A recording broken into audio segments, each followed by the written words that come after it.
Lanjutkan sedikit dari minggu lalu. Sekarang saya mau menyinggung sedikit tentang praktek okultisme dalam Perjanjian Lama dan Perjanjian Baru. Ya. Okultisme ini kan adalah faham atau kepercayaan kepada kuasa-kuasa kegelapan. Ya. Kita orang Chinese, dengan background kita dulu, kita adalah orang-orang yang banyak terlibat dengan okultisme, penyembahan kepada berhala, ya.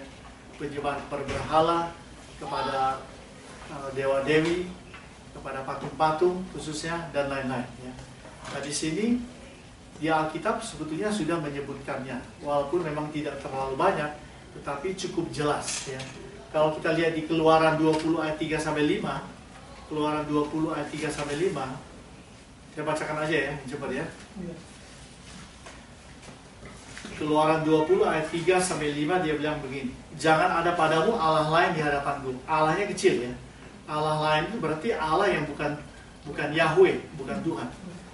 Jangan membuat bagimu patung yang menyerupai apapun yang ada di langit di atas, atau yang ada di bumi di bawah, atau yang ada di dalam air di bawah bumi ya. Jadi orang-orang dalam dunia ini, apalagi orang percaya, umat Tuhan, tidak boleh membuat patung yang menyerupai siapapun, yang menyerupai kita pun jangan, gitu. Ya kan? Kalau kita lihat di dalam kepercayaan orang-orang Chinese ya, orang-orang bikin patung itu ada patung dewa-dewa ya, dewa-dewi, Kuan Kong, yang dewa perang, itu Kuan Kong kan dewa perang, yang dewa perang, yang pokoknya Samko itu kan? Iya. Dia punya kumis jenggotnya itu seperti Osama bin Laden lah. Ini lebih tipenya lebih Chinese gitu ya. Nah, kalau yang gebuk itu? Hah? Yang gebuk itu Jilahut. Ya, itu dewa keuntungan, dewa kemakmuran. Dewa kemakmuran. Klasennya makmur tuh. Jadi sebetulnya sudah ada tiga dewa yang disembah itu. Satu Lao Tzu, Guru Lao Tzu, Konghucu, dengan siapa lagi? Taoism ya. Itu Triad namanya, Triad. Atau kalau di Indonesia disebut Tridharma. Jadi itu sudah merupakan sinkretisme dari penyembahan kepada Konghucu, kepada Lao Tzu, dan satu lagi Tao. Pakai Pakwa itu tiga. Jadi firman Tuhan bilang, jangan engkau membuat patung yang menyerupai apapun, mirip kayak siapapun, kayak kita pun jangan. Ya kan? Jangan dibuat. Bahkan patung yang menyerupai Tuhan Yesus pun jangan. Karena Tuhan itu adalah roh. Jadi Tuhan itu tidak bisa dibuat atau diciptakan oleh manusia lalu disembah ya. Jangan sujud menyembah padanya. Ini lebih penting. Dibuat jangan, disembah pun jangan. Ya. Tapi kalau Katolik kan? Katolik itu karena kepercayaan kepada Mariologinya. Mariologi itu artinya menyembah kepada Maria. Iya, Yesus kan juga patungnya Yesus. Hah? Patung Yesus kan juga. Well, patung Yesus tidak apa-apa dibuat, tapi disembah. Kalau sembah patung kan, karena Yesus wajahnya tidak berbentuk seperti itu. Tidak yang tahu wajahnya ya. Makanya ada firman Tuhan mengatakan, tidak seorang pun yang memandang wajahku dapat hidup. Memang Yesus itu wujud daripada Allah. Bahkan dia bilang sama Filipus, jikalau engkau sudah melihat aku, engkau melihat Bapa. Ya. Tetapi kita tidak bisa mengatakan wajah Yesus itu persis seperti itu. Kan bule itu, wajah bule kan. Orang-orang Afrika kan nggak terima. Masa Yesus wajahnya bule? Ya Yahudi itu. Allah adalah roh. Ya kan, barang siapa yang menyembah dia harus menyembah dia dalam roh dan kebenaran. Janganlah engkau sujud menyembah kepadanya atau beribadah kepadanya, sebab aku adalah Allah yang cemburu, yang akan membalaskan kesalahan bapa kepada anak-anaknya, kepada keturunan ketiga, dan kepada orang-orang yang membenci aku. Jadi itu hukuman yang tertuliskan Tuhan itu hukumannya sampai ke anak cucunya, sehingga keturunan ketiga hingga keturunan keempat. Kemudian kita lihat Ulangan 17 ayat 2 dan 3. Ya. Kita baca cepat aja. Ulangan 17 ayat 2 dan 3. Bilangan ulangan ya. Saya nggak sempat taruh di PowerPoint. Ulangan 17 ayat 2 dan 3, dan yang pergi beribadah kepada Allah lain dan yang sujud menyembah kepadanya, yaitu kepada matahari atau kepada bulan atau segenap tentara langit yang hal yang telah kularang Ulangan 17 ayat 2 3, dan yang pergi kepada Allah lain dan yang sujud menyembah kepadanya atau kepada matahari atau kepada bulan atau kepada segala tentara langit, hal yang telah kularang itu. Nah, kira-kira ini memberikan gambaran tentang apa? Yang menyembah kepada matahari, ya Shinto lah, ya kalau kita mau sebut begitu, ya. Kepada matahari, kepada bulan. Bulan itu apa? Dewi bulan siapa itu? Kuan Yin kan, Dewi bulan.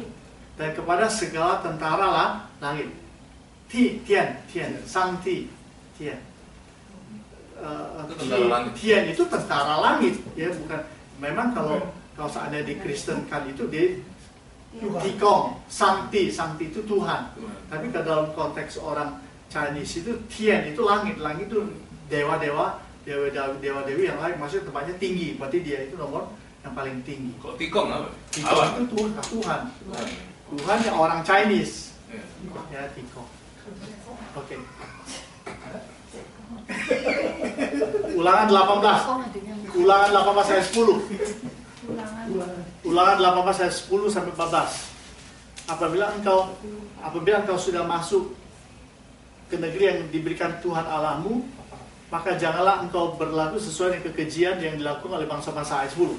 Di antaramu janganlah didapati seorang pun yang mempersembahkan anak laki-laki atau anak pun sebagai korban dalam api, ataupun sebagai seorang petenung, peramal, seorang penyelaah, seorang penyihir, seorang mantra, atau seorang yang bertanya kepada arwah, atau yang meminta petunjuk kepada orang-orang mati. Ayat 12. Sebab setiap orang yang melakukan halnya adalah kekejian bagi Tuhan.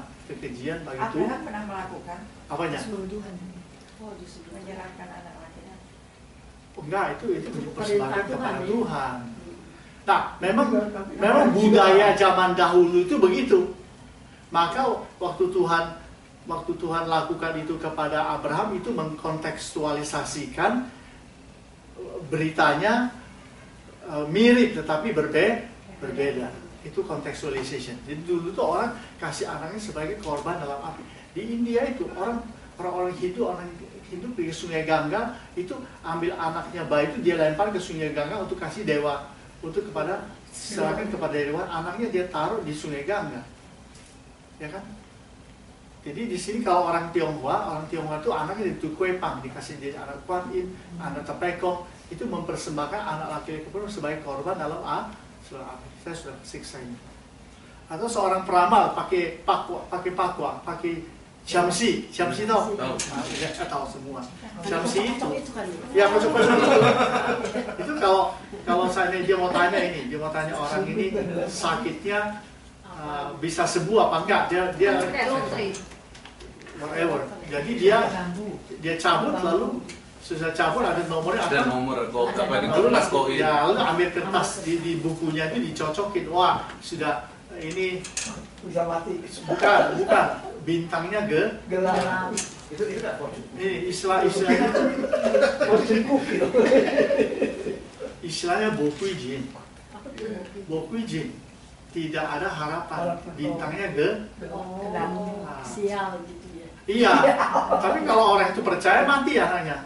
Nah, kalau dia percaya, kalau dia nggak percaya, ya tergantung dia anak Tuhan atau bukan.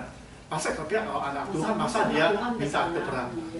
Ya, penyihir dan lainnya, atau seorang pemantra, atau seorang yang bertanya kepada arwah atau kepada roh peramal, atau yang meminta petunjuk kepada orang-orang mati. Jadi hal-hal ini, itu orang-orang mati itu, kalau Jailangkung itu roh-roh jahat, bukan orang mati. Bukan orang mati kan enggak? Panggil orang mati Jailangkung. Nggak bisa.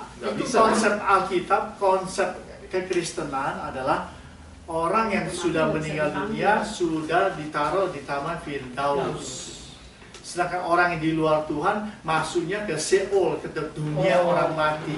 Tempat sementara, transit dulu. Transit di terminal, satu di terminal untuk ke neraka, satu terminal untuk ke surga. Nah, yang terminal neraka bisa dipanggil. Nggak bisa. Bisa dipanggil. Jadi kena.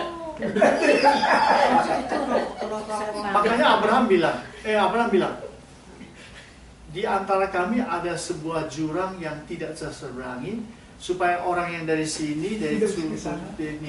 dari paradise tidak bisa ke sana, dari situ nggak bisa kembali, apalagi ke dunia. Oh, Jadi dia sudah masuk ke penjara. Itu penjara untuk orang mati, sudah masuk ke detention center. Tahu detention center? Ditahan untuk sementara waktu, rohnya Tunggu panggilan. namanya ditahan, mana bisa keluar, mana bisa ada gentayangan. Jadi yang tadi yang dipanggil itu setan. Setan sudah jelas. Jadi Setan yang menyamar. Sudah setan yang menyamar jadi orang mati. namanya jadi orang mati, kemudian baru membohongi manusia. Orang panggil engkongnya, panggil apa, datang lagi ngomong-ngomong, nggak bisa. Nah kalau itu masih kita percaya atau kita lakukan, berarti kita terlibat kuasa kegelapan. Ya, nggak boleh. Ya, jadi itu jadi yang. Tapi ada aliran pelepasan yang cara mengusir setannya seperti itu. Yang baru-barunya ada seminarnya yang dilakukan oleh Andreas Samudra. Jadi dia melayani orang yang kerasukan itu, dia tanya siapa orangnya, kamu mati karena apa, kamu mati bunuh diri karena, lalu dilayani roh-roh itu. Dipikir itu adalah roh yang sudah meninggal, rohnya gentayangan, lalu dilayani supaya terima Yesus, supaya dia masuk surga. Dan itu tidak sesuai dengan Alkitab. Itu menyesatkan, sangat berbahaya. Ya, berbahaya. Coba kita baca Yesaya 57 ayat 6-8. Nah, ini yang tentang penyembahan berhala. Yesaya 57 ayat 6-8. Padamu hanya ada batu-batu licin dari sungai, dan hanya itu sajalah yang ditentukan bagimu. Kepada mereka juga engkau menunjukkan korban curahan dan mempersembahkan korban sajian. Masakan aku sabar akan hal itu? Engkau menaruh petiduranmu di atas gunung yang tinggi dan menjulang, dan ke atas gunung itu juga engkau mempersembahkan korban sembelihan. Engkau telah menaruh lambang berhala di ambang pintu masuk rumahmu. Apa itu? Kalau tahu lambang berhala di ambang pintu masuk rumah itu, lalu punya cincin, punya jimat, pergi ke gunung tidur di sana, cari hoki, itu apa? Itu berhala. Itu berhala. Tapi kan orang taruh di Merah-merah itu, merah-merah itu lambang berhala. Engkau telah menaruh lambang berhalamu di ambang pintu masuk rumah.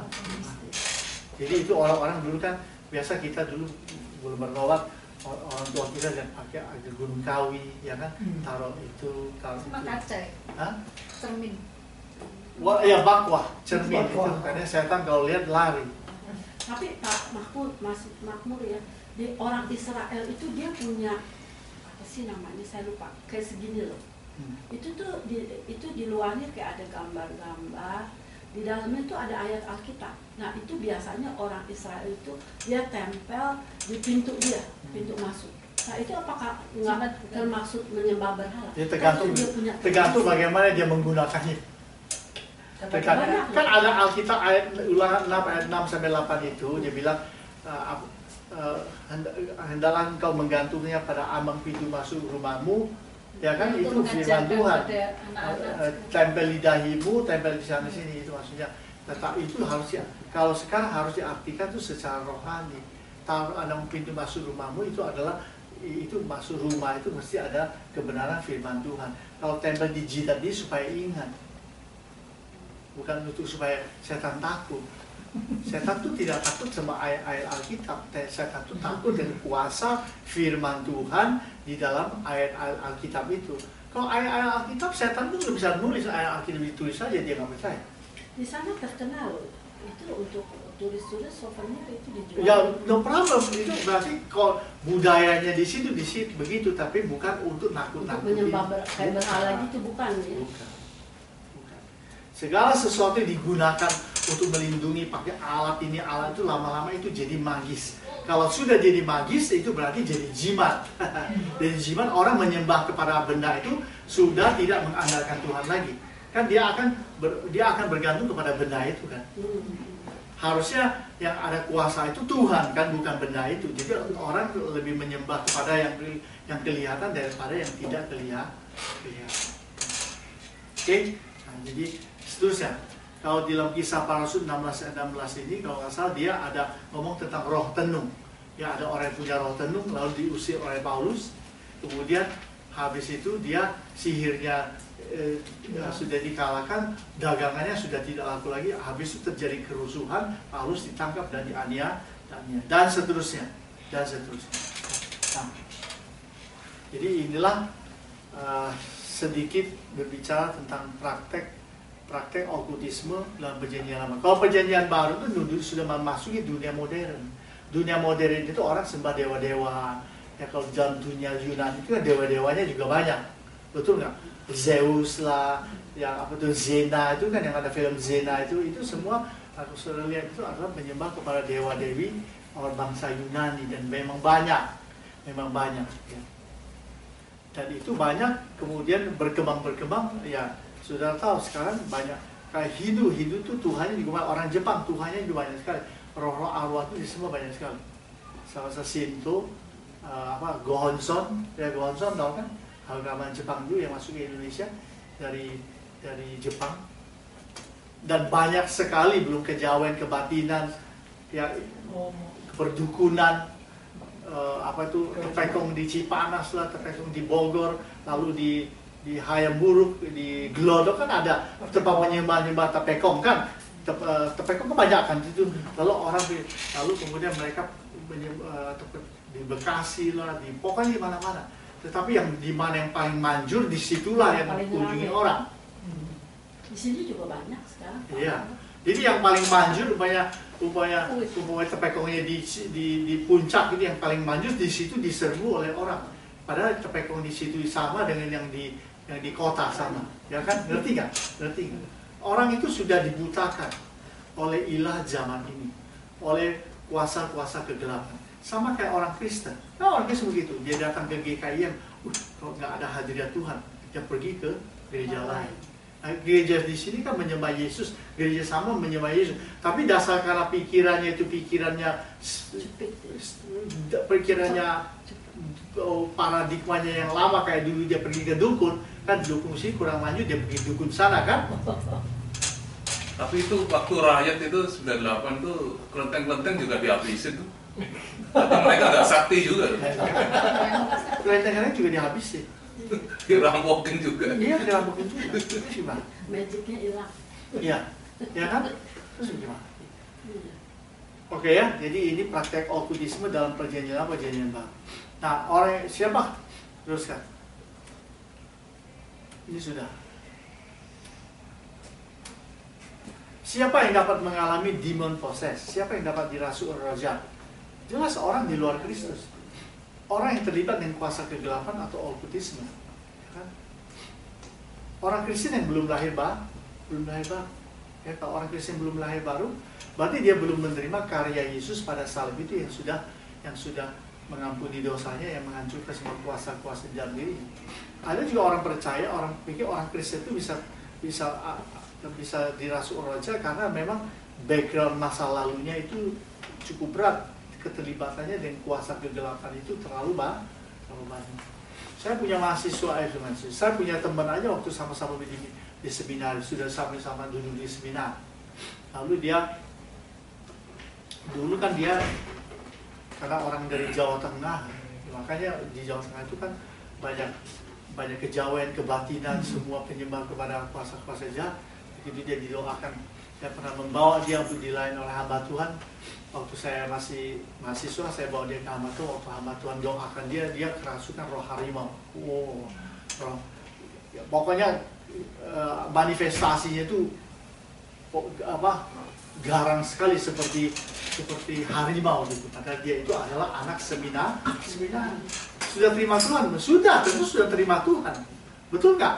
Sudah terima Tuhan, merasa ada panggilan Tuhan, mau jadi hamba Tuhan lagi. Maksud ada kuasa jahat di dalam diri. Jadi itu kuasa jahat dari mana? Kuasa jahat dari bisa ada di dalam diri. Iya, mungkin itu dari masa lalu. Oh, masa lalu yang dia belum habisin. Ya, belum habisin. Masa lalu yang masih ada, yang belum tuntas.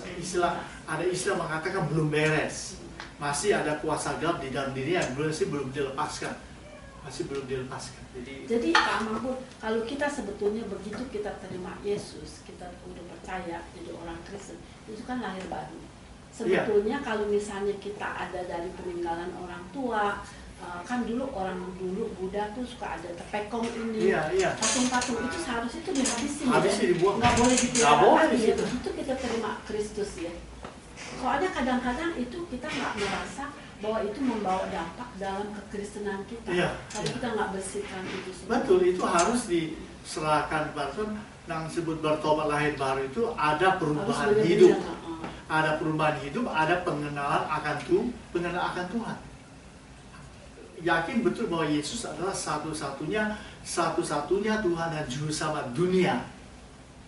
Percaya, terima Yesus dan menerima karya salib. Kalau saya Ya, bukan hanya di mulut yang saya ngomong ini, betul-betul percaya terima Yesus dalam hati lalu kemudian bertobat dan sadar bahwa apa yang pernah dilakukan penyembah khusus ya semua dosa juga harus bertobat. Maksudnya kalau dalam konteks keterlibatan kuasa gelap, dia harus mengakui, dia harus percaya bahwa hanya Yesus lah satu-satunya juru selamat dunia, bahwa yang dia sembah dulu semua berhala sembah itu semuanya adalah roh jahat. Nah, dia harus yakin itu. Kalau dia tidak yakin, berarti hatinya masih begini, ya bagaimana? Itu tidak saya rasa biak. itu juga yang bisa menghambat pertumbuhan iman kita ya. Ya, pertama, Kadang-kadang mungkin itu yang mengganggu. Misalnya kita mau melayani apa, ada gangguan, itu yang menghambat semua ya. well, mau gangguan apa, pokoknya pertumbuhan rohani dapat terhalang. Ya. Soalnya begini, jangan kita pakai perasaan lagi. Nanti kita bilang, oh kok ada gangguan. Ada yang namanya kalau melayani Tuhan ya kan pasti ada tantangan. Jadi tapi jangan pakai perasaan gitu loh. Pakai perasaan di sini ada hantu, di situ ada hantu. Nah jadi repot. Jadi hidup kita tidak happy, tidak ada sukacita. Padahal kita kalau sudah dibebaskan dalam Kristus ya kita bebas. Ya kan? Masa bodoh orang bilang di rumahnya ada hantunya. Kita nggak pernah rasa ada hantunya. Ya, kalau pergi ke Las Vegas hantunya begitu banyak, tapi orang ke Las Vegas anak Tuhan hamba Tuhan di situ tidak merasa ada hantu. Hantunya menyenangkan. Hantunya situ menyenangkan. Jadi gitu nggak? Jadi konsep ini kan bisa mengubah pikiran kalian tahu bahwa di sini ada hantu nggak? Hah? Hah? Kalau semua ada, kalau buat kalau cuma Jadi hantu nggak ada. ini konsepnya harus mengubah cara kita pikir. Kita seringkali kita salah. Kita pikir kita perasa merinding. Ini yang merinding. Tapi kan kuasa jahat katanya juga berusaha untuk Ya tapi kalau kalian pergi ke Las Vegas, kenapa nggak tidak merinding? Soalnya lampunya terang. soalnya kan kalau Las Vegas sudah dibelain mereka. Soalnya 24 hour light on. Pengajiannya lain. Oke. Kayak Monrovia serem gitu Las Vegas sama gua. Oke. Oke ya. Jadi Siapa yang mau? semuanya itu ya kita harus percaya bahwa kuasa Tuhan lebih besar dari segala kuasa. Udah, kita harus percaya. Kalau kita tidak percaya ya bagaimana? Berarti kita percaya Yesus itu sama agama lain, sama Allah lain kan sama. Jadi nggak sama. Oke, ada pertanyaan? Kalau kita punya barang misalnya yang barang seni yang Iya. dari Bali kan, patung Iya. Bali itu, kita nggak tahu diisi atau enggak itu gimana? Itu bisa ganggu nggak? Nah itu ya, Tergantung, ya. itu yang jadi banyak jadi perdebatan dan banyak jadi salah mengerti. Saya punya dosen, namanya Dr. Woodbury. Dr. Woodbury ini melayani di, saya lupa dia melayani di negara, salah satu negara Islam kalau nggak salah. Dosen saya, mentor saya. Jadi dia ditanya sama mahasiswa-mahasiswanya, bagaimana? Karena bapak itu waktu pulang dari ladang misi dia banyak bawa oleh-oleh, kenang-kenangan kan, ada kenangan tasbih orang Islam punya, lalu ada kayak model kain, kayak jimat-jimat tuh, kayak apa itu, ada istilah-istilah itu saya sudah lupa, istilah-istilah dari misi. Jadi pokoknya macam-macam lah barang-barang itu kan sebenarnya barang-barang kuasa kegelapan. Lalu ditanya sama mahasiswanya, bisa nggak kita menyimpan barang itu kan barang bekas-bekas barang kuasa gelap, betul nggak? Kenapa bapak masih menyimpan? Kira-kira apa kita boleh menyimpan gitu? Oh, dia jawabnya begini, bijaksana sekali. Kalau dia itu memang benda-benda itu disimpan untuk jadi kenang-kenangan, untuk koleksi, untuk pengetahuan. Ada tasbih, ada apa itu? yang apa ya? Rosario. Rosario itu kan di dalam Islam juga ada itu, mereka baca itu pakai dihitung berapa kali kan kayak itu. Jadi dia bilang begini, kalau kita dulu pernah terlibat dengan kuasa gelap yang seperti itu, sebaiknya kita jangan menyimpan. Tapi karena dia orang Barat tidak pernah terlibat, dia hanya menyimpan itu untuk pengetahuan, untuk dijadikan koleksi itu tidak apa-apa katanya. Nah sekarang makanya ada orang yang melayani di pelayanan pelepasan, pelayanan untuk orang di bawah kuasa gelap. Pokoknya ada lukisan apa, ada ukiran apa, ukiran Bali di Jawa Tengah, jadi semuanya dia suruh bakar semuanya. Ada orang yang nggak mau karena itu barang antik. Barang antik itu barang mahal. Nah, jadi tergantung dari kacamata dia itu melihatnya itu dari kacamata seni, dia bukan menyembah dari kacamata seni untuk melihat itu. Nah, memang ada banyak benda-benda seni baik di Bali maupun di Jawa Tengah itu semua diukir itu pakai mantra-mantra juga, ya kan? Kayak di kalangan orang Tionghoa juga begitu. Ayah saya pernah cerita. Jadi mereka mau bikin patung Pankong. Untuk bikin patung Pankong wajahnya kayak apa kan nggak tahu. Untuk menggambarkan gambar Pankong ini gimana digambarkan. Jadi orang itu kesurupan dulu. Yang masukin apa yang gitu, tusukin pisau kan, ini kan? Masukin sini pisau, masukin sini.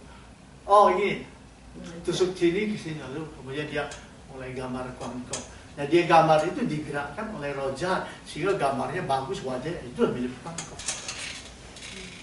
Kalau di Bali dia itu ada juga menggunakan sesajen, semua itu disesajenkan sebelum dibuat, disesajen dulu, disembah dulu, diserahkan dulu kepada dewa-dewi baru dia buat. Jadi bagaimana dengan batik yang saya pakai? Ini dari mana? Beli Jakarta, dia beli Jakarta. Saya pakainya nggak pernah hantunya. Nah, jadi gitu, jadi kita harus melihatnya dari segi apa. Kalau enggak ya harus dibakar semua. Nah, apa kalau ada barang antik jangan dibakar, kasih saya aja. Saya usir setannya, barangnya saya ambil. Tapi dulu Joseph papanya punya itu meja abu. Sama ada gambar Pankong ya. Nah itu yang berhala kan disembah itu harus dibakar, dibuang. Untung dia tadinya mereka mau jual, tapi nggak ada satu kelenteng pun nggak ada yang mau terima. Tapi saya bilang sama dia, puji Tuhan nggak kejual. Kalau dijual itu uangnya bisa membawa itu nggak. Iya dosa kan. Dosa ya. Akhirnya sama pendetanya dibakar, disembahyang. Lalu kenapa ada ide mau menjual itu? Yang punya siapa? Dia yang begitu ke tempo-tempo tuh. Papanya. Papanya. Jadi saya dulu ya itu saya punya ladang pelayanan saya gitu kan begitu kan waktu di Jakarta. Memang yang paling susah diserahkan itu adalah meja abu. Itu abu ya. Orang tua. Iya orang tua ada abunya kan berpikir kan. Nah ke abunya itu dikubur aja, ya kan? Atau itu simpan jadi kenang-kenangan. Boleh nggak kita sebagai orang Kristen nyimpen abu orang tua kita di rumah? Saya rasa jangan disembah ya. Nah kalau disembah nggak boleh ya. Itu kan jadi kayak oh lah iya kalau disembah itu jadi akhirnya yang datang kuasa gelap. Nah abunya itu sebaiknya ditanam aja di tanah. Atau kok nggak ditebar di laut gitu ya. Whatever. Tapi ada orang tuh disimpan di rumah ya, seakan-akan ditaruh. Asal jangan disembayangin. Tapi kalau di Semarang dititipkan ke satu kelenteng kalau orang. Itu jangan, itu berarti itu suruh dewa yang jaga dia. Kelenteng dewa-dewa loh. Kelentengnya enggak menyembah dewa. Tahu, tapi kelentengnya itu khusus untuk orang mati yang tidak dirawat oleh keturunannya. Cuma tempat aja tempat gitu loh. Iya, sudah kalau hanya tempat aja tidak disembayangi, tidak dijaga sama Pankong kuburan Tionghoa di Palembang. Itu pintu masuk itu ada gambar, ada berhala jaga. Berarti itu sudah jadi milik dia semua. Ya. Tapi kalau di sini di Rosil itu ya Pak Makmur ya, kalau kita meninggal kita dibakar, abunya tuh dia ada satu tempat untuk simpan. Kalau kita datengin itu nggak apa-apa dong. Tapi itu angker juga itu Pak. Saya pernah ke Glendale Memorial itu. Ya sudah jelas angker karena itu tempat abunya orang mati. Iya, Cuma tempat kalau itu tempat ke tempat bukan. Nah, saya 3 tahun nangis-nangis tuh. Kalau itu tempat orang nyimpen ayam goreng ya keaman. Dikutipkan ya abunya. Ya abu itu dari manusia yang sudah mati tentulah perasaannya angker. Padahal itu tidak ada rohnya lagi, rohnya sudah ada di Abu ya kan abu kan Pak? itu abu ya abu. Ditekan. Kok bisa angker ya? Mungkin setannya banyak ya? Bukan. Itu Satu karena kepercayaan, yang kedua tuh karena perasaan. Ya kan? Karena Tapi perasaan. kan aku nggak punya apa-apa. Padahal anak saya tuh nggak tahu apa-apa. Ini kalau rumah aku jalan aja dia nangis-nangis ya. Umur 3 tahun gitu. Nah, kamu hanya ambil kesimpulan, Ya jadi itu kan di Glendale itu kan jalan begitu ya kan ada itu The Last Supper tuh lukisan tuh kan lewatin rumah aku dia nangis dia Nah, jalan. bisa aja dia takut. Ya takut memang dia Dia nangis takutnya dia. bukan takut ada hantunya, takut dia ruangan namanya adalah masuk ruang gelap aja takut. Apalagi ruang besar angker begitu kelihatan angker lalu ada dia jalan apa ini lalu dibisik-bisik ini abu orang meninggal di siapa orang Tambah takut. Iya, tambah takut. Oke ya, jadi itulah ya. Kita bicara soal abu ya. Nah itu dia Osama bin Laden juga.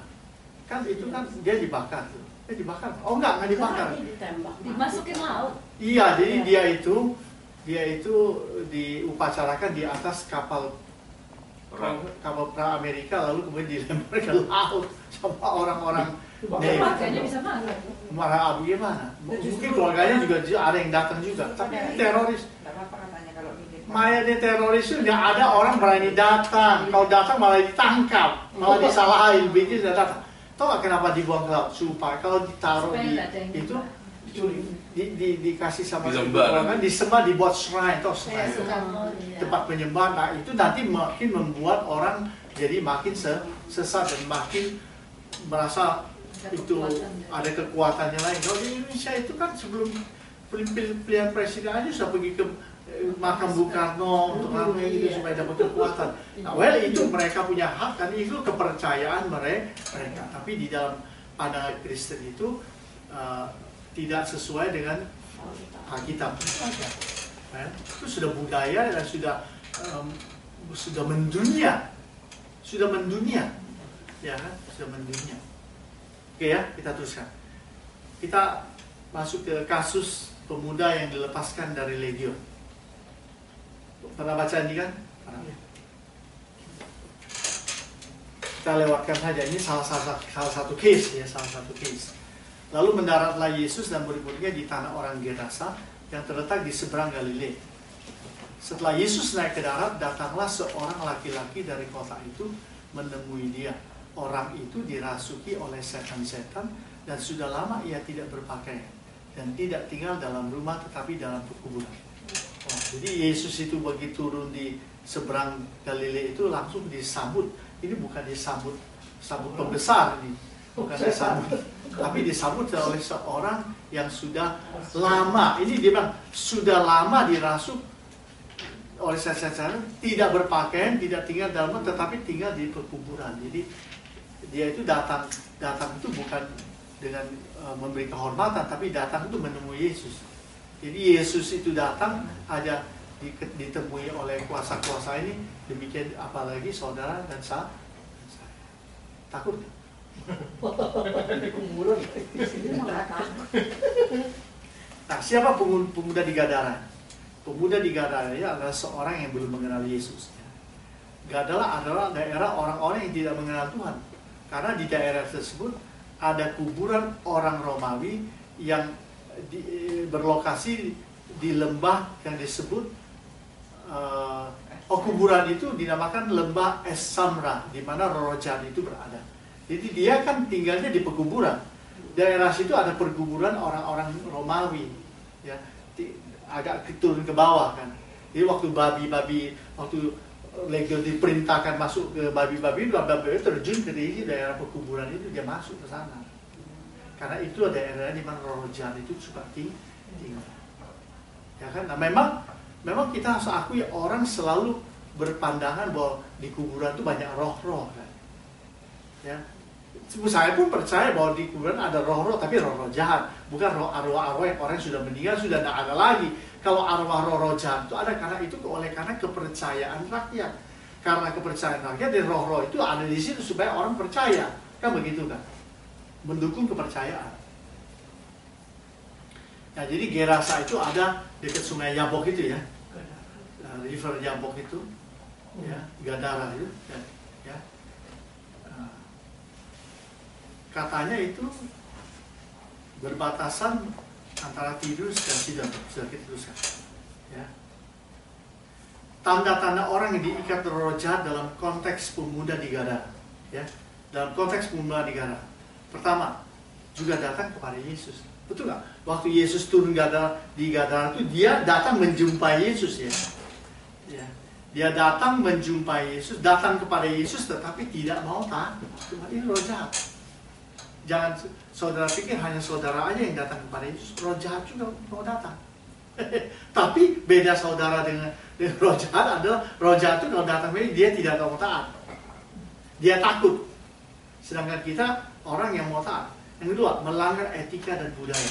Mana ada etika pakai buka baju? Telanjang lagi mungkin. Ya kan? Dikasih baju dirobek-robekin, dibuangin. Jadi dia itu sudah ada di bawah kendali, under control oleh satu kuasa yang lain. Hidup dan bergaul dengan dunia orang mati, dunia mistik yang tidak normal. Tinggalnya di kuburan. Betul nggak? Tinggal di kuburan. Ya, memang saya nggak tahu sampai hari ini ada orang nggak suka tidur di kuburan. I don't know. Mungkin ada kalau kuburannya bagus. Kuburan orang Jawa, orang kaya itu udah dikasih marmer merah jamur, lalu ada tudungnya gitu. Saya rasa itu kalau ada di sini di Amerika, kalau itu terbuka, homeless pada ke situ tidur kayak nyaman. Ada makanan. Diusir pasti Pak. Iya. Forest Land kan buat security-nya. Kalau di Indonesia, lalu ada makanan lagi, apalagi kalau lagi Cimbing. pecul atau cimbing apa segala macam. Itu makanannya enak-enak, kepala babi, tau nggak orang Tionghoa itu kalau kasih persembahan itu The best ya. yang terbaik dikasih, nggak ada yang jelek-jelek dikasih. Ya. Terus kan nggak ada yang makan. Oh itu tukang jaga kuburan yang makan. Di sini di cemetery itu ada kita punya bapak dulu, dia suaminya kerja sebagai security di cemetery yang di Roland Heights, kalau nggak salah. Di Roland Heights apa di mana? Kan orang-orang itu kan selalu membawa kembang. Nah, kembang yang dibeli itu mahal-mahal. Dia beli kembang cemetery itu, kembang begitu mahal dong, $50, $75 ditaruh di situ. Nah, istrinya orang Indonesia. Jadi tiap hari istrinya dapat kembang dari flower, dari honey-nya. Oh, suami. Dari kuburan. Iya, honey is flower for you. Itu nggak marah Pak. Baru ditaruh terus dibawa pulang, wah keluarganya Siapa yang tahu? gitu. Siapa yang tahu? Nah kalau dia kembali lagi siapa- Kembali besok, lagi loh, bunga saya tuh mama saya kok hilang gini. Masa hari kunjungan ke tempat kuburan, besok datang lagi. Enggak, soalnya ada hari-hari tertentu seminggu sekali itu kan dibersihin. Iya, Nah, dibersihkan jadi itu kalau di dia bawah. datangnya misalnya Nah, kalau- bersihnya Selasa, dia datangnya Senin. Senin. Nah Selasa diangkatin kan kembangnya masih bagus, jadi bisa dibawa pulang. Nah kembangnya itu berhari-hari juga masih bagus, Bu. Iya, masih Ibu mau? bagus. Seharian. The Happy Mother's Day lagi. Aku bilang minta Jadi duit kembang nanti. di rumah itu banyak flower semua. Gratis loh. Mahal-mahal itu kembang, $75, $50. Pak bisa dijual di eBay dong Pak ya? Hah? Sehari jualan di eBay. Ya kalau dikirim ya layu lah. Oh, it's a good business. Use flower Untuk potpuri ya. untuk potpuri ya. Ya, jadi hidup bergaul dengan dunia orang mati. Tidak normal lah, pokoknya ini orang sudah tidak normal. Ketika ia melihat Yesus, ia berteriak lalu tersungkur di hadapannya. Itu bukan penyembahan. Ini tersungkur dan teriak-teriak dan tersungkur di hadapannya dan berkata dengan suara keras, "Apa urusanmu dengan aku, hai Yesus anak Allah yang maha tinggi? Aku memohon kepadamu supaya engkau jangan menyiksa aku." Ya, jadi dia sudah tahu kan bahwa dia ini adalah setan ini tahu bahwa dia ini adalah pribadi berada di bawah hukuman.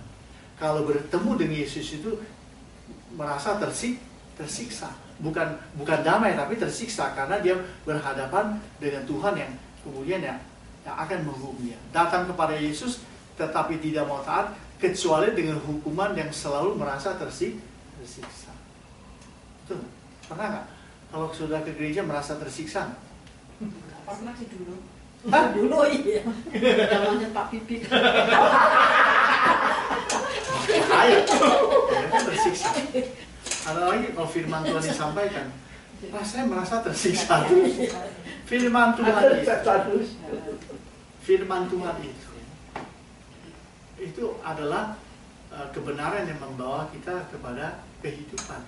Jadi kalau ada dosa-dosa, itu dosa-dosanya dibersihkan oleh firman Tuhan. Kalau kita mau, tapi kalau kita tidak mau, kita merasa tersiksa karena kita tersinggung, kita merasa kok kenapa begini, saya kok tidak dosa, nah, begitu. Itu tersiksanya begitu. Banyak orang Kristen begitu. Kalau dengan khotbah tersinggung terus, yang tersinggung cuma dia kan, yang lain tidak tersinggung. Ya untuk dia kan, kok untuk saya itu pendeta khotbah. Kalau gitu nggak usah datang loh. Makanya dia tersiksa. Ia berkata demikian sebab Yesus memerintahkan roh jahat itu keluar dari orang itu. Jadi Yesus datang itu, Yesus tahu langsung usir, get out, pergi kamu. Karena sering roh itu menyeret-nyeret dia dan untuk menjaganya, ini orang mau jaga dia. Ia dirantai, dibelenggu, tetapi ia memutuskan segala pengikatnya itu dan ia dihalau oleh setan itu ke tempat-tempat yang sunyi, isolated place. Ya, jadi dia memang ya. Kalau Yesus bertemu roh jahat, Yesus itu pasti mengusir roh jahat itu. Tidak mungkin dia hanya berkawan. Sering roh itu menyeret-nyeret dia, tapi ada orang di lingkungannya selalu mau jaga dia supaya dia jangan masuk ke dalam api atau ke dalam air. Jadi dia itu dijaga. Tapi dia tidak mau. Ya kan? Tetapi ia memutuskan segala pengikat rantai itu. Kan dirantai, masa dirantai pakai tali? Rantai masih bersih dong. Rantai itu sejak dulu sudah ada, apalagi rantai zaman dulu. Pasti dia punya besi kan lebih bagus mutunya di zaman sekarang. Bukan made in China, Pak ya? Bukan made in China ya.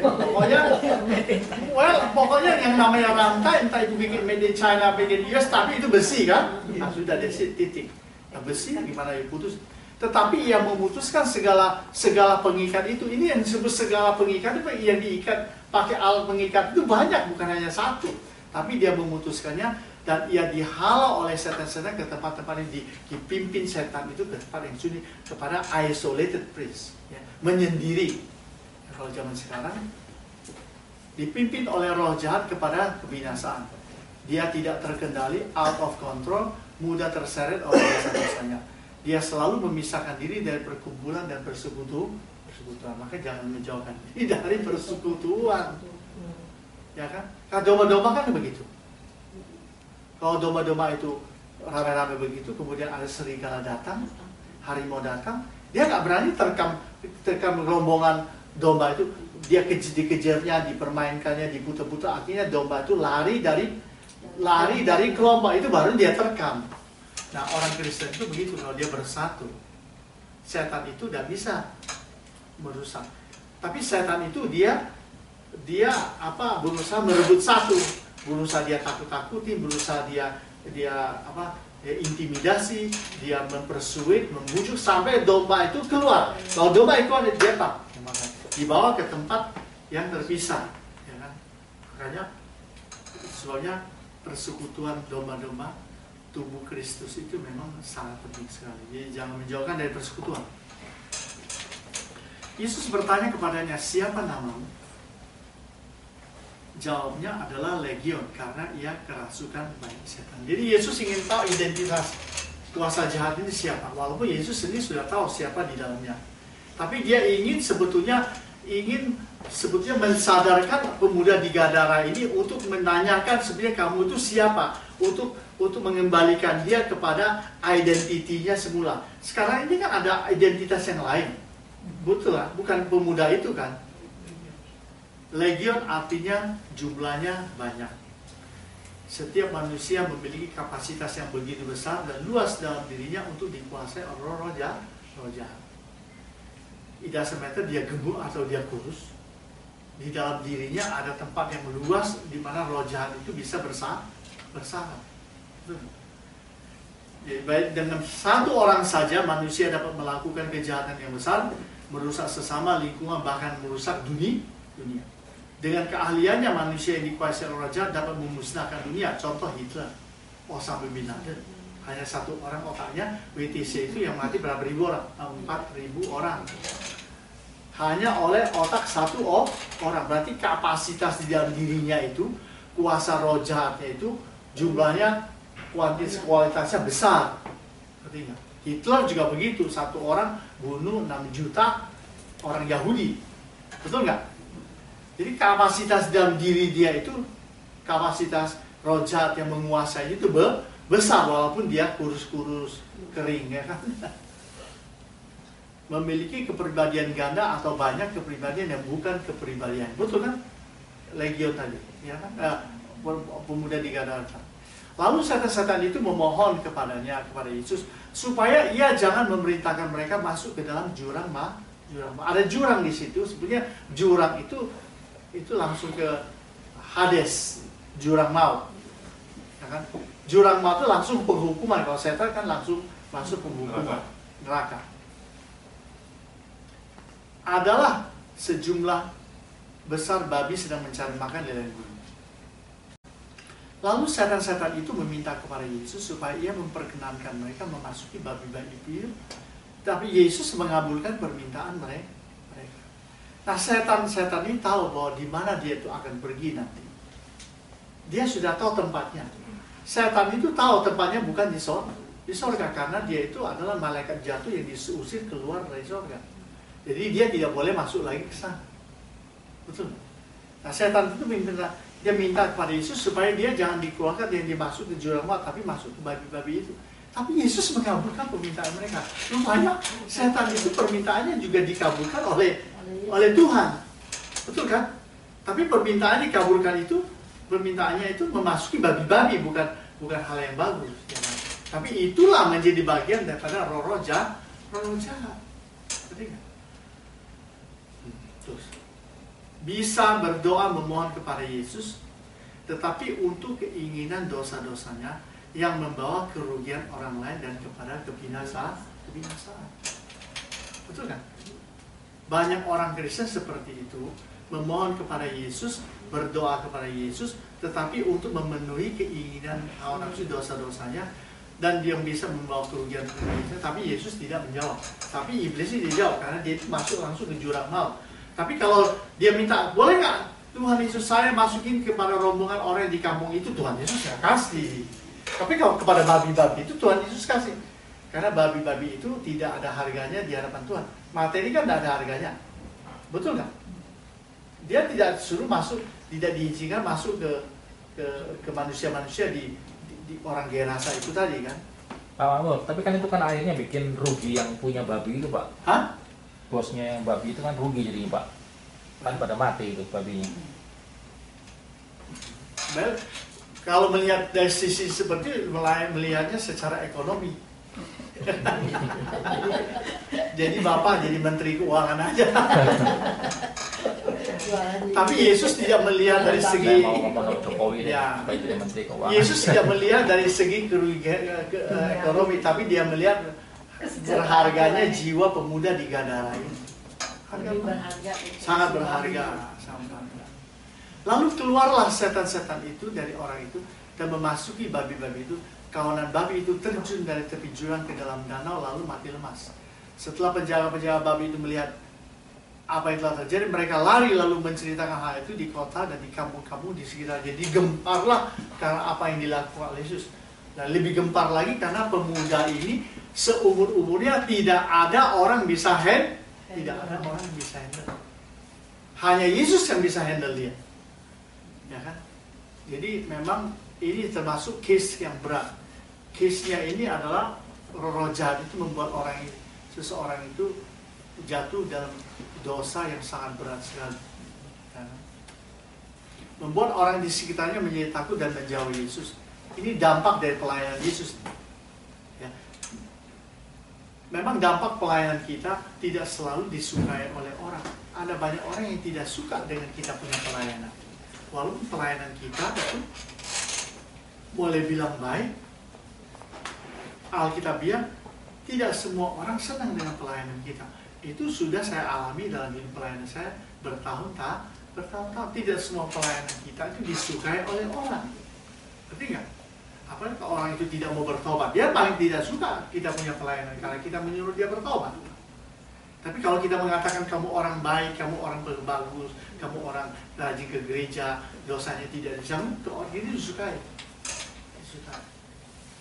Kelepasan hanya melalui kuasa Yesus yang mengusir dan melepaskan orang dari roh jahat.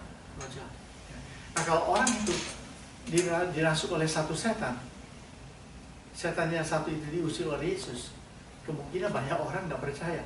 Gua juga bisa katanya. Tapi yang di dalam itu 5.000, ribuan lah pokoknya. Namanya legion. Legion itu ribuan. Satu aja sudah susah, apalagi ribuan. Jadi Yesus melepaskan orang itu dari roh jahat. Dan keluar orang itu untuk melihat apa yang telah terjadi. Mereka datang kepada Yesus dan mereka menjumpai orang yang telah ditinggalkan setan-setan itu. Lihat kan? Duduk di kaki Yesus. Pertama, sudah sujud di bawah kaki Yesus. Sujud, duduk di kaki Yesus itu artinya voluntarily, dengan kesadaran penuh datang kepada Tuhan, sujud menyembah kepada Tuhan. Kalau iblis tadi waktu datang kepada Yesus, apa yang dia lakukan? Dia datang, dia tersungkur di bawah kaki. Itu nggak tersungkur. Tersungkur itu gelepar-gelepar. Dia datang bukan untuk taat kepada Yesus, untuk sujud menyembah Yesus. Dia datang itu karena dia terpaksa, memang dia kuasanya hancur di bawah di hadapan kuasa Yesus, jadi dia tersungkur seperti orang dibanting gitu. Bukan, tapi ini sesudah setannya sudah keluar, dia datang kepada Yesus, duduk di bawah kaki Yesus. Ia telah berpakaian dan sudah waras. Nah lihat, langsung kembali etikanya, betul kan? Ya nggak telanjang lagi kan? Beda dengan kuasa iblis tadi, jauh kan? Jadi yang satu datang kepada Yesus dengan terpaksa, sedangkan satu datang kepada Yesus dengan sukarela, dengan hati yang mau sudah taat, yang sudah diubahkan. Kan beda dua situasi. Ada banyak orang Kristen datang kepada Yesus, datang dengan terpaksa. Apalagi kalau datang hanya untuk materi. Ya kan? Kalau datang untuk materi. Kalau materinya tidak ada, tersungkur dia, merasa terbanting karena kecewa. Apalagi kalau orang itu datang kepada Yesus, dia disuruh bertobat. Dosanya dikasih tahu, kamu berdosa ini ya, bertobat kamu. Kalau dia mau bertobat, dia duduk di bawah kaki Yesus. Kalau enggak, dia terbanting, dia merasa dirinya dibanting dan tersungkur karena tidak mau taat kan, dan malah dia menjadi kecewa. Ada satu pendeta terkenal, dia bilang, kalau kita berkhotbah, jangan menyinggung dosa orang, jangan ngomong soal dosa. Kalau kita ngomong soal dosa, maka itu akan menghancurkan harga dirinya. Betul apa salah? Salah. Kalau dosa itu dibuka, itu kuasa setannya yang dihancurkan, bukan menghancurkan harga dirinya. Orang yang telah dilepaskan dari kuasa gelap, ya duduk di kaki Yesus. Karakternya diubahkan, dia punya etika. Nah, kita harus ingat baik-baik. Orang Kristen kalau datang ke gereja tidak punya etika. Nah, itu sama kayak orang di Gadara itu kan. Mesti diadain pelayanan pelepasan. Harus ada pelayanan pelepasan, mungkin ada legion. Kalau sudah 20 tahun tidak pernah berubah, berarti setannya mungkin banyak. Ini udah 30 tahun. Iya kan? Tapi memang setan itu pintar, bisa dengan firman. Kalau bukan setan pintar, dia jadi setan. Dengan firman juga dia bisa pakai loh. Oh iya, dia kayak Pak Yusuf Roni bilang begitu. Kita ngomong satu ayat, dia keluar 100 ayat. Dia ayatnya lebih banyak dari kita. Ya kan? Orang-orang yang telah melihat sendiri hal itu memberitahukan kepada mereka bagaimana orang yang dirasuk setan itu telah diselamatkan. Lihat, orang menyaksikan. Orang ini sudah bertobat, lahir baru, orang ini sudah diselamatkan. Kan orang bisa bedakan ini anak Tuhan atau bukan. Orang luar dapat menyaksikan, melihat bagaimana orang yang dibebaskan itu sudah menjadi terang, menjadi berkat. Lalu seluruh penduduk daerah Gerasa meminta kepada Yesus supaya ia meninggalkan mereka, sebab mereka sangat ketakutan. Maka naiklah ia ke dalam perahu, lalu berlayar kembali. Semua orang takut. Kelepasan membawa kegemparan dan ketakutan bagi mereka yang tidak mau bertobat dan percaya. Betul kan? Dan orang yang telah ditinggalkan setan-setan itu meminta supaya ia diperkenankan menyertainya. Nah, ini tanda-tanda orang yang sudah bertobat dan lain-lain. Tadi duduk datang di bawah kaki Tuhan. Datang di bawah kaki Tuhan itu bisa ditafsir sebagai datang sudah ada hubungan sama Tuhan, sudah berdoa, punya persekutuan indah dengan Tuhan. Tetapi Yesus menyuruh dia pergi, katanya, pulanglah ke rumahmu dan ceritakanlah segala sesuatu yang telah diperbuat Allah atasmu. Orang itu pun pergi mengelilingi seluruh kota dan memberitahukan segala apa yang telah diperbuat Yesus atas diri. Bukan apa yang diperbuat oleh siapa-siapa, tapi segala sesuatu yang diperbuat oleh Allah atasmu. Kamu harus kasih tahu. Berarti pemuda ini sadar bahwa yang membebaskan itu adalah kuasa Tuhan. Orang berdosa yang telah bertobat dan diselamatkan mendapat panggilan untuk menjadi saksi di lingkungan keluarga dan masyarakat. Kesaksian pemuda di Gadara ini adalah apa yang telah diperbuat Tuhan atas dirinya, bukan apa yang dirinya telah perbuat bagi Tuhan. Di zaman sekarang ini orang kadang-kadang keliru. Dia tidak menyaksikan apa yang Tuhan sudah buat bagi dirinya. Dia menyombongkan diri, bersaksi apa yang telah dia buat bagi Tuhan. Makanya dia banyak orang itu jadi kecewa. Kalau kamu buat sesuatu bagi Tuhan, Tuhan itu bukan seperti manusia, semuanya dia oke, kan? Banyak yang dia tidak oke. Makanya banyak orang menjadi kecewa. Kenapa kok saya sudah kasih begini, kasih persembahan banyak-banyak, sekarang kok kenapa kok gereja jadi begitu? Loh, kamu kasih Tuhan apa kasih gereja? Ya kan? Kalau kamu kasih persembahan, kalau begitu kamu kasih persembahan, it's over. Ketika it's over. Berapapun kamu masuk ke persembahan, secara hukum itu sudah milik Tuhan. Atau you salah masuk uang, harus masuk 10 juta, kalau masukin 1 M, lalu mau ambil kembali. Di pengadilan pun you salah. Itu kantong persembahan, kalau uang sudah masuk, nggak bisa keluar lagi. Ngerti nggak? Mana bilang uang salah masuknya? Saya masuk uang 1 M. Masukinnya 10 juta, mintanya 100 juta. Ya, 100 juta. Nah, itu yang lebih parah lagi. Itu yang membuat orang banyak kecewa. Tapi Pak Makmur, ini pemuda setelah disembuhkan, dia kan harus memberitakan apa yang sudah terjadi dalam hidupnya. Setelah itu kita nggak menceritakan lagi ya. Nggak belum. Nanti orang itulah yang dia lakukan. Dia betul-betul bertobat dan lain-lain. Ya. Pertama, dia pulang ke keluarganya. Pulanglah ke rumahmu. Karena sudah lama nggak pulang ke rumah. Kan tinggalnya di kuburan terus, bergaul dengan roh jahat terus. Jadi home sweet home ini harus dia harus kembali ke rumah. Dengan kembali ke rumah, keluarganya itu jadi terima Tuhan. Dia melihat, dia akan membawa sukacita. Anaknya sudah lama hilang, kan pemuda. Lalu dia balik lagi, sudah warm, pakaian sudah rapi, sudah bersih, sudah bercahaya mukanya. Ya kan? Keluarganya menerima kembali, ada rekonsiliasi, masuk di dalam satu keluarga. Lalu keluarga itu semuanya akan mengenal Tuhan, karena dia bersaksi apa yang diperbuat Tuhan atas dirinya. Ya, karena ini yang luar betul. Kalau kita orang suka bersaksi apa yang dia telah perbuat bagi Tuhan, itu seringkali cari nama, cari sombong, cari kemuliaan. Apa yang kamu bisa buat bagi Tuhan? Ya nggak ada. Tuhan yang lebih dahulu membuat perkara besar dalam hidup kita. Kita pun tidak bisa membalas apa yang Tuhan sudah perbuat. Terima kasih pun tidak usah lah. Kadang-kadang kita nggak menyadari kesaksian. Iya. Kadang-kadang. Iya. Yang kita pikirkan, gua udah bikin ini ya. Gua udah bikin gini ya. Gua mikir kenapa kok jadi begini.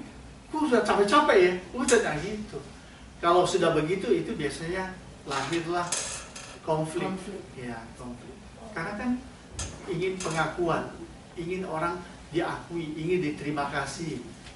Ya, kamu harus dapat terima kasih itu dari Tuhan. Kita berkat itu kan datang dari Tuhan, nanti memberkati, bukan dari manusia. Kalau manusia bisa memberkati kalian yang sudah melakukan sesuatu untuk Tuhan, berapa banyak dia bisa buat? Saya tanya. Berapa banyak gitu? Tidak ada yang banyak. Paling dia dulu pernah tolong saya ya. Aduh, dia rajin ya. Dia rajin melayani ya, berkorban terus. Oh, anaknya menikah. Jadi kita kasih hadiah yang lebih bagus lah. Hanya begitu. Hanya begitu. Kan enggak, kalau Tuhan bisa memberikan jauh lebih besar, lebih banyak, lebih baik dari apa yang bisa dikasih oleh orang-orang di sekitarnya. Apakah ada tanda-tanda bahwa Anda terlibat dan dikuasai orang-orang jahat? Nah, ini pertanyaan. Maukah Anda menerima anugerah kelepasan dari dosa dan kuasa-kuasa kegelapan? Ketiga, setelah bertobat dan dilepaskan roh jahat, maukah Anda menyaksikan apa yang telah Tuhan perbuat atas diri? Nah, ya. Oke, ada pertanyaan di sini? Siapa yang merasa ada kuasa gelap dalam dirinya? Taunya dari mana itu? Kalau ada kuasa gelap dalam dirinya. Seringkali ada tanda-tanda tapi itu tidak menentukan. Nggak menentukan ya. Tidak menentukan. Atau kalau misalnya kita suka ngomel, aja komplain, Nah, ya itu adalah bisa. kelemahan-kelemahan yang disebut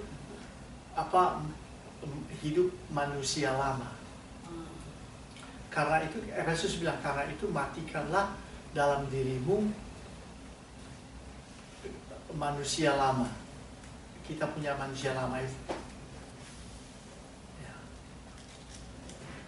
Ya, jadi orang yang terlibat dengan kuasa gelap bisa memberikan kemungkinan tanda-tanda. Betul? Orangnya itu suka mimpi-mimpi terlibat mimpi-mimpi hantu, nakut-nakutin, dan bukan sekali, dan itu sering. Ya, sampai dia sudah pergi ke mana-mana, tinggal di hotel bagus, tinggal di hotel mewah yang enak, tapi tiap malam mimpinya dikejar maling, ya nggak enak. Kamu tinggal di Hilton, di 5-star hotel, tapi mimpinya mimpi buruk terus. Mendingan kamu tidurnya di balai-balai di kayu, rotan, tapi tidurnya ngorok sampai pagi. Suka lihat-lihat arwah yang lewat atau roh jahat lewat. Nah, itu tanda-tanda. Karena anak Tuhan nggak boleh, nggak bisa melihat, karena itu barang najis. Kita kan anak Tuhan. Kalau sering lihat itu, kalau kadang-kadang lihat itu berarti sering.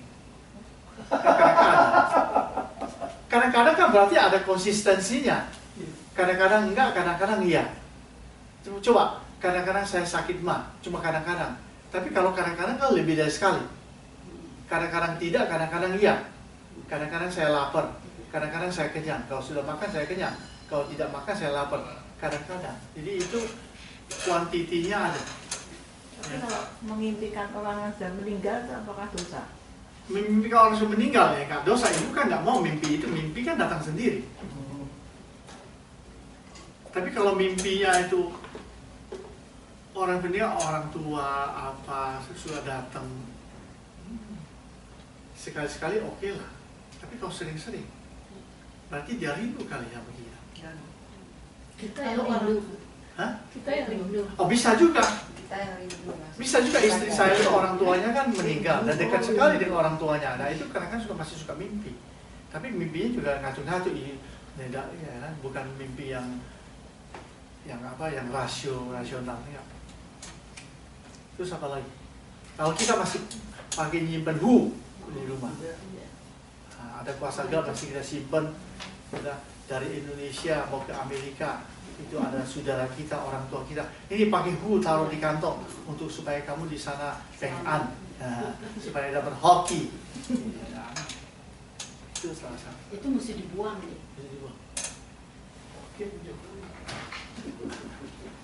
Ya, jadi kadang-kadang tanda-tanda itu bisa demonik, tapi kadang-kadang ada tanda-tanda yang tidak demonik, tetapi sebetulnya di belakangnya ada kuasa gelap, ada. Bisa nggak misalnya kita ini ya orang Kristen udah percaya, tapi kita kalau dengar firman tuh ada selalu perasaan yang kayak memberitahu kita nggak mungkin ini, nah. Jadi kayaknya meragukan kuasa Tuhan. Iya, itu suara Itu ada hatinya. suara tanda-tanda memang juga, kita ya. mana mungkin, mana mungkin. Iya. Ya, itu suara-suara yang bukan dari Tuhan. Mungkin background dulu itu sebelum jadi Kristen itu tidak pernah mendengarkan peristiwa-peristiwa yang dijelaskan oleh hamba Tuhan. Mana mungkin.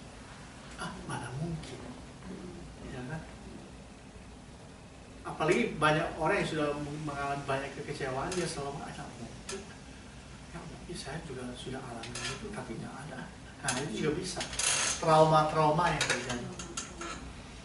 Oke, sekarang apakah yang kita sudah jelaskan ini, karena kita orang Chinese, background kita Chinese semua. Background Chinese itu backgroundnya Buddhism kan? Iya, Buddhism. Ya kan, backgroundnya Buddhisme kan? Bukan backgroundnya Kristen. Jadi kita kembali ke ini tadi. Nah, praktek okultisme dalam perjanjian lama dan perjanjian baru. Ya. Kayak saya nih ya, background family saya dulunya memang mami saya Buddha, tapi Buddhanya tuh nggak Buddha benar. Soalnya dia begitu muda. Cuma dalam hidup perkawinannya kan dia cerai sama papa saya. Iya. Nah setelah cerai itu papa saya tuh soalnya dia bergaul dengan wanita yang nggak benar ya, wanita dari barat. Ternyata setelah cerai sama mami saya, papa saya tuh lama-lama dia jadi ini kayak dukun gitu loh. Iya loh. Saya tuh kalau untungnya kita hidup sama mami. Jadi mami yang bawa saya, kita semua tuh ke gereja. Iya. Dari kecil kita dibawa ke gereja. Saya tuh sering kadang-kadang sama dia juga. Saya datangi papa saya ya. Kalau datang ke rumah dia takut loh. Patungnya banyak. Wantim segala macam gitu ya. Tapi saya sebelum ke rumah dia selalu saya berdoa. Soalnya saya mau dia terima Tuhan. Kita datangin, saya ngomongin dia untuk terima Injil sebelum terlambat gitu ya. Pendeta datang, dia selalu kalau kita datang saya ngomong gitu, terima Tuhan, nggak masih ada kesempatan untuk itu. Oh iya, saya percaya. Tapi sampai Tuhan ambil Dia nggak percaya. Dia nggak percaya. Tapi soalnya engkau saya satu ikut dia. Engkau saya itu bilang waktu dia meninggalnya itu sengsara sekali. Iya. Katanya menjerit-jerit kayak orang berantem. Mungkin dia itu pertarungan antara kuasa gelap sama itu kali. Dia baru bisa melihat kali ini bahwa orang yang tidak di dalam Tuhan itu masuknya tuh susah. Iya. Matinya susah. Nggak ada perlindungan. Tapi itu benar. Dia nggak mau mati, tapi dia harus mati. Mungkin dia nggak tahu itu jalan kemana yang dia harus pilih. Iya. Gelap. Makanya dia takut. Dia teriak. Tapi setelah itu memang saya waktu masih muda itu, saya pernah mengikuti pelayanan pelepasan. Saya ikut ada satu kebangunan rohani. Nah. Di situ kan dipanggilin orang-orang yang punya faktor Buddha atau yang bagaimana. Jadi kita tuh satu-satu didoain. Satu-satu didoain.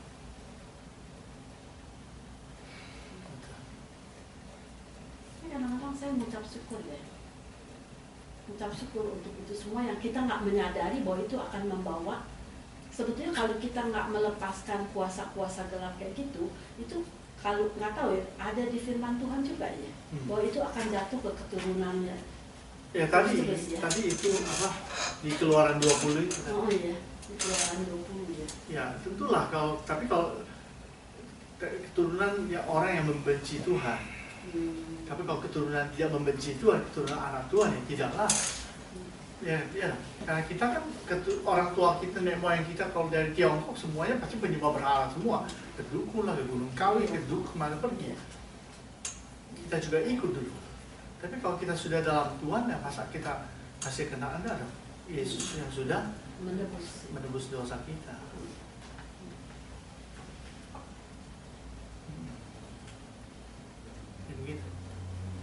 gimana Pak Sony gimana?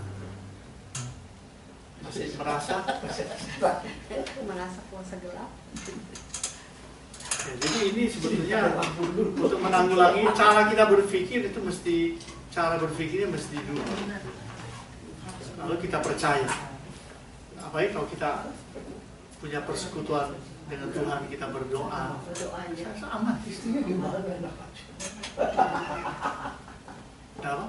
Nggak, Pak Pak Mahfud berani malam-malam diurusin. itu di sini berani nggak Enggak, soal begini, bukan soal tak berani atau beraninya, itu apa saya tidur di sini. kalau misalnya Misalnya apa? Bukan, nah sekarang itu tujuannya itu sudah salah, tujuannya itu mentes. Iya. Sedangkan kita tahu bahwa makanya tadi kan saya kasih ilustrasi itu untuk mengubah cara kita berpikir yang salah. Nah, kita merasa bahwa di tempat, janganlah kita ngomong tempat di gereja, kita ngomong umpamanya di rumah tetangga. Rumah tetangga itu ada hantunya. Kita lewat malam hari, rumahnya gelap, kita takut. Ngerti nggak? Nah sekarang kita suka pergi ke Las Vegas. Las Vegas tempat judi, pornografi, semua kejahatan di situ. Setannya juga bukan lebih sedikit lagi, sudah bertumpuk-tumpuk di sana. Kita tidak pernah merasa takut. Ngerti nggak? Jadi cara kita berpikir, konsep pengertian kita tentang demonologi, tentang setan dan roh jahat itu sudah salah. Karena dunia ini sudah dikuasai oleh si jahat. Jadi kemanapun pergi, Anda bertemu dengan kuasa-kuasa jahat dengan penampilan-penampilan yang bukan seperti yang saudara rasakan. Di situ nanti ada hantu pocong, ada hantu kuntilanak. Itu third world country minded. Ya, karena kita dari third world country. Kita kan dari third world country, maka pemikirannya third world.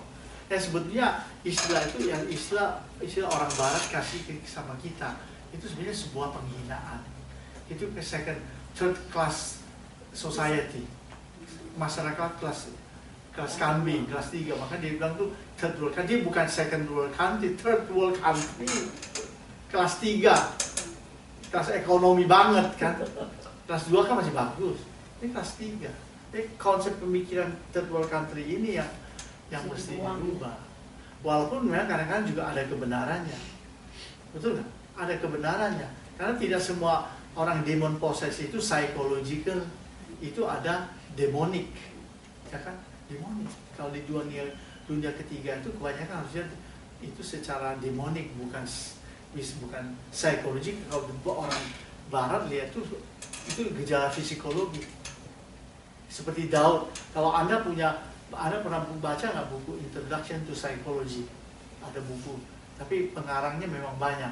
Saya ada salah satu buku saya pernah lihat di dalamnya tentang gejala psikologi yang dia kasih contoh waktu Daud melarikan diri dari Saul, dia pergi ke Raja Akis, dia punya ludah, dan ludah sengaja dia turunkan ke bawah semuanya itu. Nah itu buku itu menulis itu salah satu gejala psikologi yang terjadi dalam kehidupan Daud yang waktu itu ketakutan, trauma, dikejar-kejar, akhirnya ludahnya beleletan semua. Itu psychological, itu gila kan, setengah gila. Padahal itu memang dia sengaja buat supaya Raja Akis itu menganggap dia orang gila, lalu tidak membunuh dia. Ngerti nggak? Nah orang Barat melihat secara ilmu pengetahuan psychologically. Nah sekarang orang Barat, orang-orang dispensationalis, orang yang tidak percaya mujizat itu menganggap mujizat itu sudah berlalu di zaman apostolik. Dan sekarang itu tidak ada lagi. Itu dia melihat semua gejala-gejala yang dialami oleh orang-orang karismatik itu adalah psychologically, berbahasa roh. Itu psikologi. Itu karena itu katanya Cowboy Texas itu aja naik kuda sampai itu lagu blues tuh ya. Iya. Dia bilang Panas ngeblues. Cowboy Texas itu kalau naik kuda sambil nyanyi-nyanyi itu dia punya lagunya mumbling. Itu cowboy katanya, bukan di Kebun Roh Kudus. Iya, itu psikologi. Tapi biasanya orang yang suka halusinasi gitu ya, itu sebetulnya kalau menurut ilmu pengetahuan kedokteran, menurut mereka itu sebetulnya orang itu agak sedikit menderita bipolar. Jadi merasa ada yang ngomong sama Iya, dia iya. begitu loh. Iya. Ternyata itu gangguan dari otak.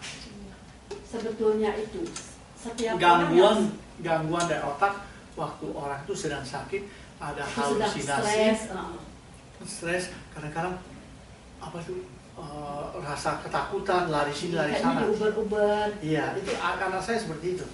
Oh. Anak saya yang paling besar, kalau dia panasnya tinggi, dia mulai halusinasi.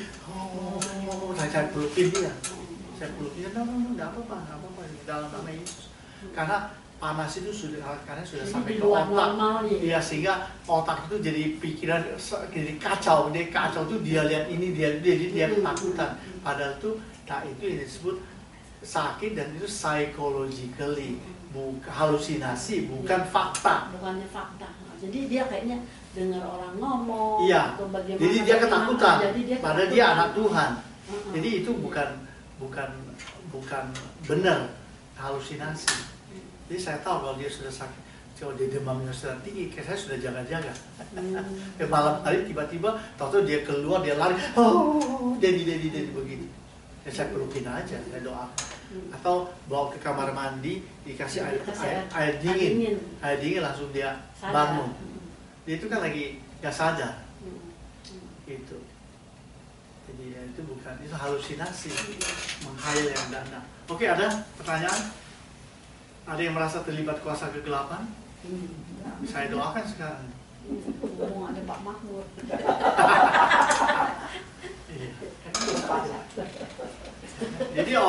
Jadi orang yang bisa terlibat kuasa gelap, orang yang itu terlibat kuasa gelap, orang yang di luar Kristus, orang yang memang terlibat kuasa kegelapan, memang suka main-main roh jahat, kemudian orang Kristen yang belum lahir baru. Tetapi di dalam istilah yang lebih halus dikatakan seringkali orang itu dari kata perbuatannya yang tidak bagus itu hidup lama. Dan iblis kan memakai hidup lama kita untuk itu kita, betul nggak? Jadi kalau ada merasa pernah, saya doakan, saya akan doakan, nggak apa-apa. Saya akan doakan. Pak Suni Wala dulu kali. Saya doakan. Iya, anak saya mau ke college Pak, terus doakan. Berarti dia nggak ada problem. Itu bukan problem, itu adalah kebutuhan yang perlu didoakan.